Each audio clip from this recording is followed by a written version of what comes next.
Hi everybody, how you doing today? This is Persis, and today I'm going to start the first of many training videos for the clan, specifically for Clan Wars.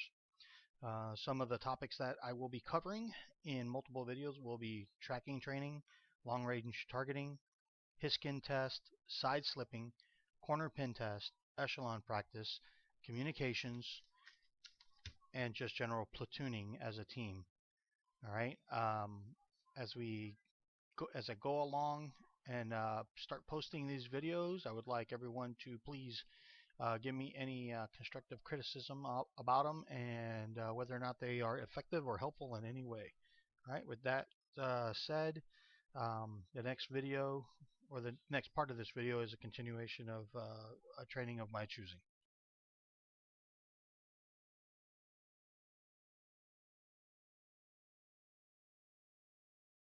All right, everyone. This is going to be my first training video for people, clan members that may or may not know about the retraining of crew members. Okay, there is a possibility that you may not know some of the nuances about training. So this is my PZ2. I don't know how many battles I got in it, but I really like it. It's a great tank. It's a good tank to um, you know work with when platooning. I've seen a couple. I've seen a three-man platoon from Havoc roll these once in a battle, and they dominated everything because they were with each other the whole time, targeting the same targets and just destroying it. But that'd be another thing. Okay, so let's say I want to retrain this gentleman here. Okay, I'm the commander. Let's say I'd moved him from a different tank. Okay, you have your over here your retrained crew, all right, that you can just do really quickly, or what which is okay if your crew, in my opinion, is okay if your crew doesn't have any extra perks. I don't like doing that. I like going in the old-fashioned way, right-clicking on personnel file and coming to the personnel. All right, in this case, I've got three perks: Brothers in Arms, Sixth Sense, and I'm working on Eagle Eye. All right. So one way to do this is you go to training and you go to the new vehicle, whatever that may be, current vehicle, and you can choose rapid course, regimental, or tank academy. Okay. What this means here, okay, these 190 and 280. Okay. So if I pay 200 gold and go by choosing tank academy and training, I will lose none of this 100%, 110% that my commander has for the initial major qualification, major skill with that vehicle. If I go with the 20,000 or 90%, I will lose 10%, and in this case, I will lose 20%. Now, if I were to, let's say, not want to spend money or spend only 20% or spend only on the, lose the 10% and hit regimental training and hit train, then this gentleman will end up being probably at 90% or 100% depending on any pluses or minus on that next tank, and his skill will not be at 100%. One way to get around that is if you hit the drop here on your skills, you get the same option. Okay, you can, for 200, keep 100% of all the experience in those perks, lose 10% or lose 80. What I usually do is I'll hit the high regimental school for 20,000, drop.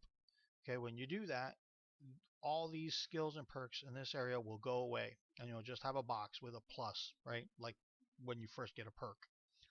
Before you pick up a skill and a perk, then go to the training, current vehicle, choose whichever one that you want. I usually use regimental school, lose 10%, and train.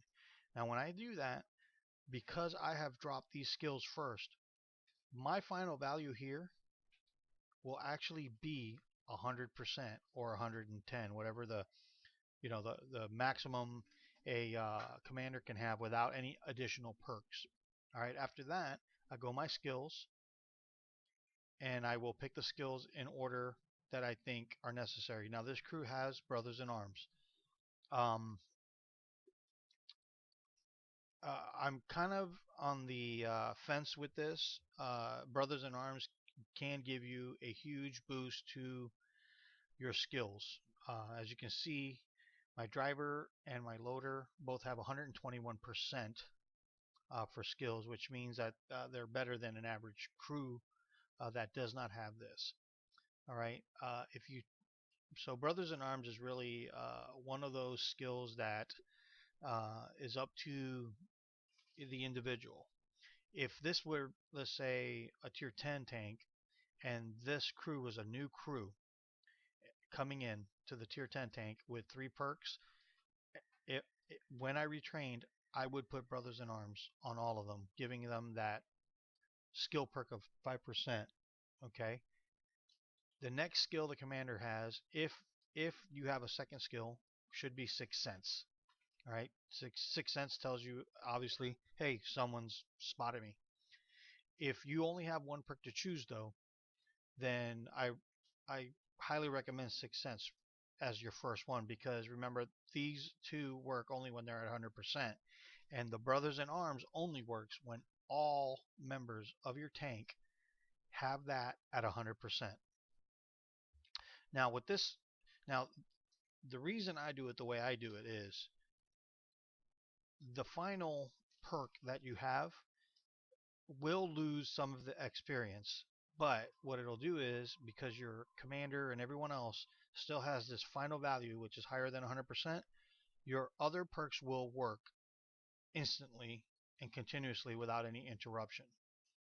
If you do it the other way, where you do not drop these skills and perks first and go straight to training, all right, the only way to keep your training level at 100% is to spend 200 gold. Now, if you want to do that, by all means do so. Doing this will not have any impact on your skills and perks, whether you do 100%, 90, or 80.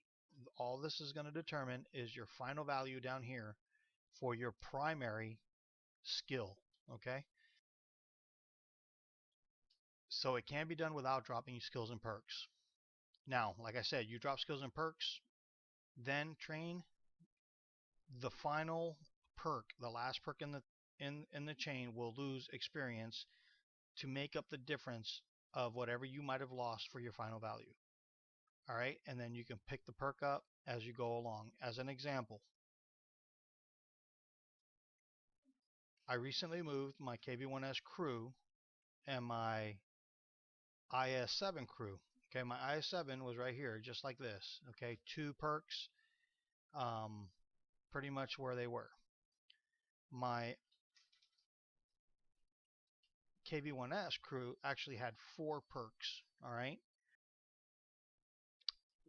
they actually had 4 perks, but when I retrained, I went ahead and threw in the Brothers in Arms.